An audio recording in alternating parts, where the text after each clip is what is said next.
Hi, I'm Ian Harvey, massage therapist. Today we're going to talk about how to talk to your client on the table, why we would want to do this, what the circumstances would be where it would be appropriate, and why it can be useful. This is something that I started to do when I was working at one of those big box massage franchises, and we only had 10 minutes between clients. You had your 50 minutes, your 10 minutes, and then your next client, just slammed all together.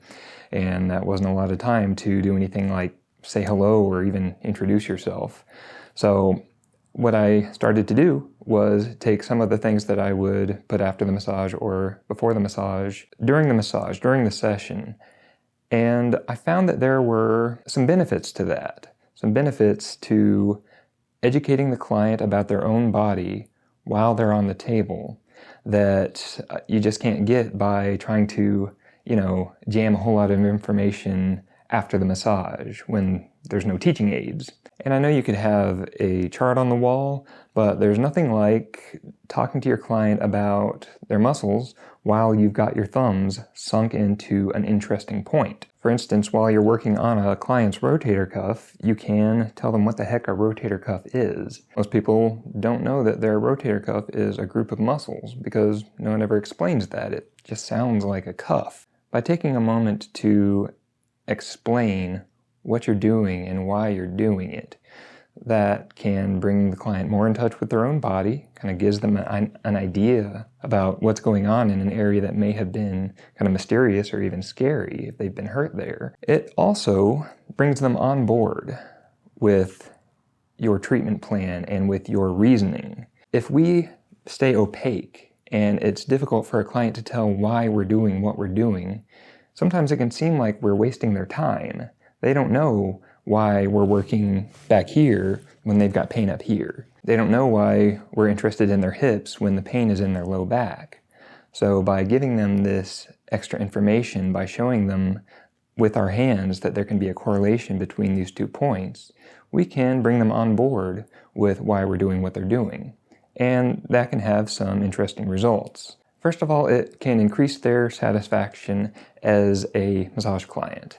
By knowing what we're doing and why we're doing it, it can make them feel like they're a partner in their treatment, which is how I always want it to seem.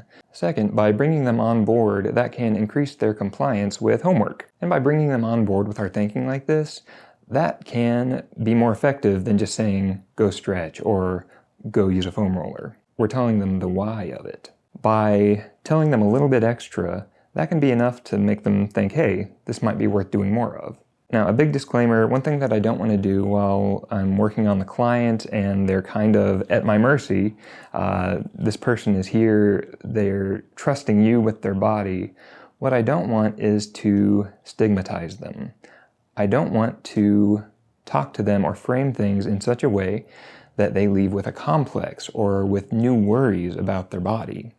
So, I talk about this in my knot video. The reason why I don't really like that term is because people can kind of carry it around with them for the rest of their lives. Oh, I have knots. So when you're telling them what you're feeling, make sure to frame it in a way that is accepting and normalizing.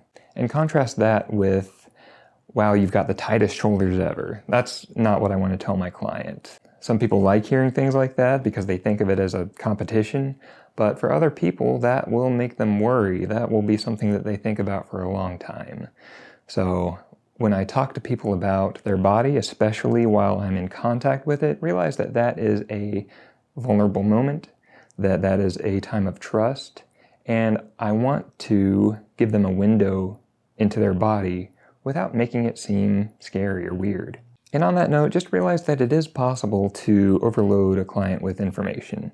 I don't want to be explaining things or talking about things for any more than a few minutes in any given session, especially if they're not responding. If the client isn't asking questions, if they're not interested, then I will absolutely revert back to silence and just go about the massage. But if the client is interested, if they've got specific dysfunction or pain that they're very interested in learning more about, then I'll happily spend more time than that. just realize that you don't need to spend your entire 60 minutes doing this. Let your client lead the way as far as how much talking is going to happen during any given session. Here's some examples of some things I might talk to the client about during a massage. For instance, if I'm working with a client who has shoulder problems, they've got shoulder pain, they've got limited range of motion, while I'm working with this rotator cuff, I will take the opportunity to tell them a little bit about it. Ellie, do you feel anything there? Yes. Okay. So sometimes I can be as non-specific as that, but sometimes I have to let people know what I mean by that. In any case, once I have learned that they are feeling something in this area, I'll tell them a little about it. So this is one of your 4 rotator cuff muscles. This one turns your arm outward. It's called the infraspinatus. And just in the past, I've seen a lot of correlation between tightness here and pain on the front of the shoulder. So this is something that I'd like to work a little bit more with as we go forward. And once I've just given them that little bit of information, I can stop there, or I can tell them a little bit more about these other muscles and how they are related. Some other areas where it can be useful to talk to your client about their own body is where there's a relationship between dysfunction and pain that they might not immediately find intuitive.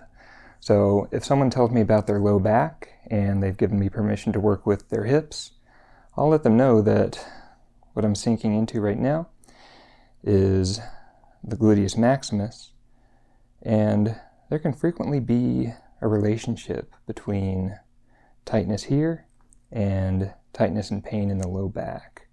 So as I'm working, let me know if you ever feel any referred pain into this other area, okay? And it can also be useful when you're working with areas that might not commonly be worked by other massage therapists. So if I'm working with this hip region and I come around to the side and I'm making contact with gluteus medius, it can be useful to let them know why this area can be a little bit more intense, a little bit more sensitive, and just let them know what you're working on. And I like to throw out a little bit of information when I'm working with or planning to work with unusual muscles. So again, these are areas that other massage therapists might not necessarily work with, but these are also muscles that can be a little bit emotional, muscles that can be kind of intense. So I like to, 1, let them know more about their own body, but 2, this is also important for getting informed consent. By letting them know where I'm working and why, they're better able to say, I don't want contact there. For instance, if I am working with someone's jaw and I think that it might be important to work with their SCM as well, I like to let them know a little bit about that. I'd like to work with a muscle on the front of your neck. It's this ropey guy right here. This can feel a little bit weird, but if it feels at all like choking or anything like that, please let me know, okay? Okay. All right, so that's how I go about it. Let me know what you think down in the comments. Let me know if you do much talking during a session and how you go about it. Let me know if you're planning on trying any of this and if you've got any concerns about doing so. Thanks as always to my Patreon supporters. Consider subscribing, and I'll see you next time.